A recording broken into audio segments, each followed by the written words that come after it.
एकांत जो होता है वो बहुत सारे ऋषि मुनि लेते थे जब उन्हें तपस्या करनी होती थी, तो वो हमेशा कोई एकांत जगह, जैसे वो पहाड़ों पे चले जाते थे या फिर जंगलों में रहते थे ताकि उन्हें एकांत मिले।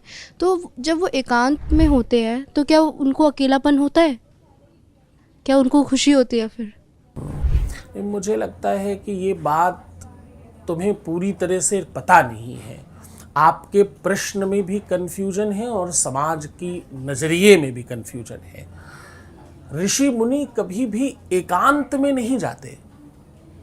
ऋषि मुनियों को एकांत में जाने की जरूरत भी नहीं पड़ती। ऋषि मुनि तो जहां है वहीं एकांत है। उनका शरीर यहाँ है, वो आंख बंद करेंगे निकल लेंगे। जहां है वहीं शांत, वहीं एकांत है। वो तो तब जाते हैं एकांत में जब उन्हें कोई ऐसा शोध करना है, कभी कोई ऐसा रिसर्च करना है। आज के जो रिसर्चर हैं, जिनको आप वैज्ञानिक कहते हो, वो पहले के ऋषि थे, तो उन्हें रिसर्च करना होगा कोई चीज का, तो सार्वजनिक रूप से नहीं कर सकते। उसका न जाने क्या दुष्परिणाम हो, तो उसके लिए एकांत चाहिए होता है।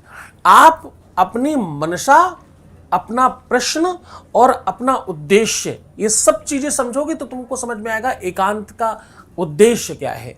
आप एकांत किस लिए चाहते हो? एकांत आप इसलिए चाहते हो क्या कि आपको फोन पर अनर्गल वार्तालाप करना है? इससे ज्यादा खुल के नहीं बोल सकता। आपको फोन पर बातचीत करनी है किसी से पर्सनल, तो आपको एकांत चाहिए। आपको कोई ऐसी चीज करनी जो आप सार्वजनिक नहीं कर सकते, तो आपको एकांत चाहिए। आप एकांत इसलिए चाहते हो ताकि आप अपनी मनमानी कर सके। ये एकांत नहीं है, ये धृष्टता है, ये आपको बर्बाद करने की व्यवस्था है। संत तो रिसर्च करने के लिए एकांत चाहते हैं। उनके पास एकांत के लिए भी बड़ा उद्देश्य है। उद्देश्यपूर्ण कोई काम कर रहे हो तो वो एकांतिक नहीं है, वो किसी व्यवस्था के साथ है।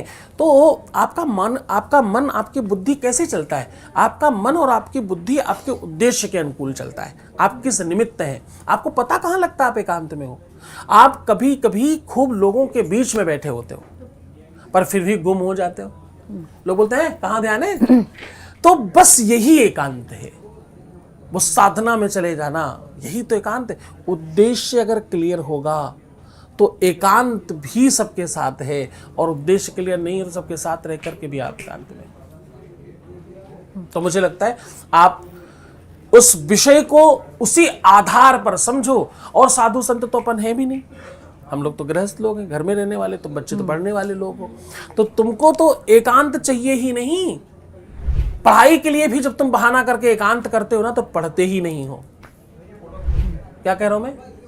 पढ़ाई के लिए भी जब तुम एकांत ढूंढ कर बैठते हो किताब लेकर, बस सच मानना पढ़ाई नहीं होगी। पढ़ाई का असली तरीका क्या है? समूह में बैठकर पढ़िए। बगल वाले को बैठकर देखकर पढ़ते हुए अपने को फील आता है। खरबूजा देखकर दूसरे खरबूजे को पक जाता है। एक पक गया दूसरा भी पकेगा, एक जबरदस्ती लगा पड़ा है दूसरा भी लगेगा।